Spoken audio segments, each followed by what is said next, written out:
In the hidden corridors of history where power meets secrecy, the Rothschild family has long stood as one of the most influential forces shaping the modern world. This story explores how this legendary banking dynasty played a crucial role in the creation of Israel. Using their strategic alliances and financial power, the Rothschilds not only helped establish a homeland for the Jewish people, but also solidified their own legacy as key architects of contemporary history. In 1917, the Rothschilds, a family worth trillions, and the investors of modern banking, used their immense wealth and influence to make a secret deal with the British government. This deal eventually led to the creation of Israel. What makes the story even more fascinating is the eccentric personality of the man behind it all, Lord Walter Rothschild. Lord Walter Rothschild was an enigmatic mega-billionaire with so much money that he flaunted his wealth by importing zebras from Africa to pull his carriage instead of using horses. Meanwhile, the Jewish people, known for their intelligence and industriousness, had long been striving to secure a piece of land in Europe to establish the nation of Israel. Despite their efforts, the Jews couldn't secure land for Israel until they teamed up with the incredible wealthy Walter Rothschild, a man who could change the world with a snap of his fingers.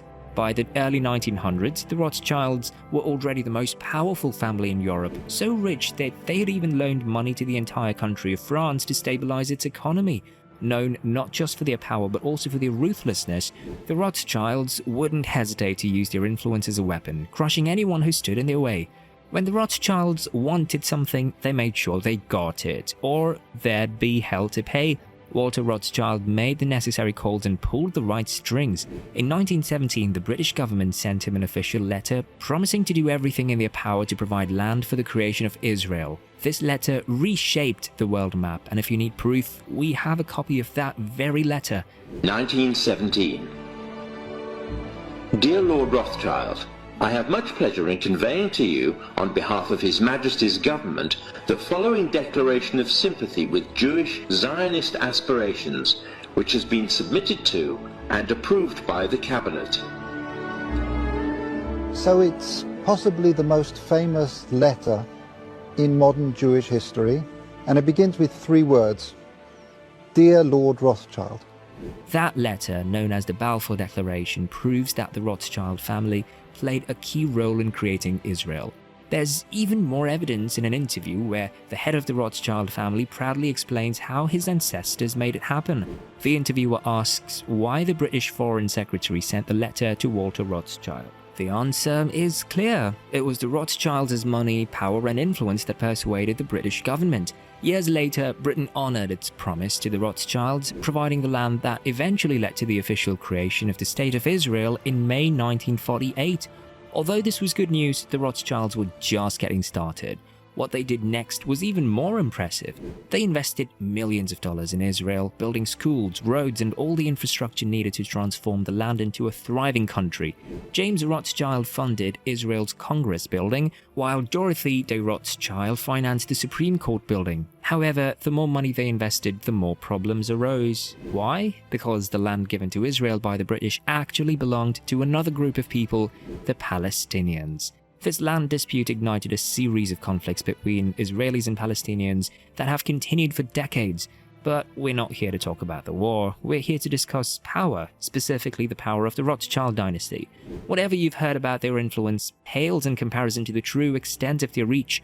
On the other hand, the Rothschilds didn't venture into banking to make the world a better place, they did it for power. This pursuit began in 1744 with Mayer Amschel Rothschild. Growing up with the belief that money equaled power, Mayer was born into a middle-income family in the Frankfurt ghettos. Despite his humble beginnings, Mayer had a grand plan to rise from rags to riches.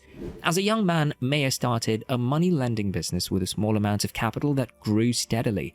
However, the tricky part about money lending is that sometimes borrowers don't pay back what they owe. But Mayer wasn't one to mess with. He made sure to collect his loans with interest, earning a reputation as a tough businessman. He even became a personal banker for members of the German royal family. Over time, his small business grew into a successful financial institution. Yet, Mayer knew that one enemy could bring it all crashing down. Yes, that enemy was time.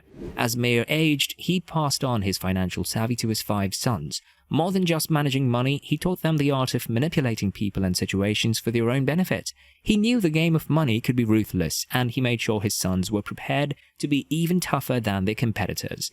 Mayer then sent his 5 sons, Amschel, Solomon, Nathan, Karl, and Jacob, to different parts of Europe, each tasked with dominating the banking sector there. He believed that if the Rothschilds controlled money across Europe, they would become the most powerful family on the continent. After all, in the world of finance, controlling money means controlling power. The Rothschild brothers expanded their banking empires to cities like London, Paris, Vienna, and Naples, using the sharp tactics their father had taught them. It wasn't long before they created the world's first international bank. This strategy became the blueprint for how banks operate globally today. International branches owe their existence to the Rothschilds' pioneering efforts. But that wasn't all. They also introduced the concept of using government bonds to raise funds for governments. As their wealth and influence grew, the Rothschilds became more powerful than entire governments. Years later, when countries needed to establish central banks, guess who they turned to for guidance? The Rothschilds helped establish central banks in many countries, including the Bank of England and the Bank of France. And the next time you step into a bank, a little nod of gratitude to the Rothschilds must be in order. However, for all of their positive contributions, they also engaged in ruthless practices, such as profiting from the death and suffering of millions of people. This brings us to another pivotal moment when the Rothschilds shaped reality. During the 1800s, when Napoleon Bonaparte was aiming to conquer the world, Napoleon was unmatched in military strategy, capable of outthinking, outwitting, and outsmarting anyone on the battlefield. Napoleon's ambition was beyond just being a wealthy soldier. He aimed to conquer the entire world. He launched campaigns to fight and conquer every nation until he was the ruler of everything. An incredibly audacious goal.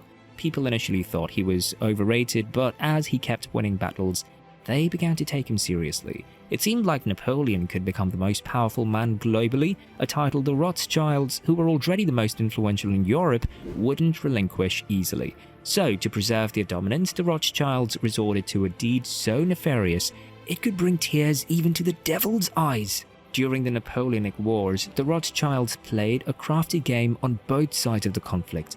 Wars are costly affairs, and the British urgently needed funds for soldiers and weapons. The Rothschilds saw an opportunity here and offered quick loans to the British government.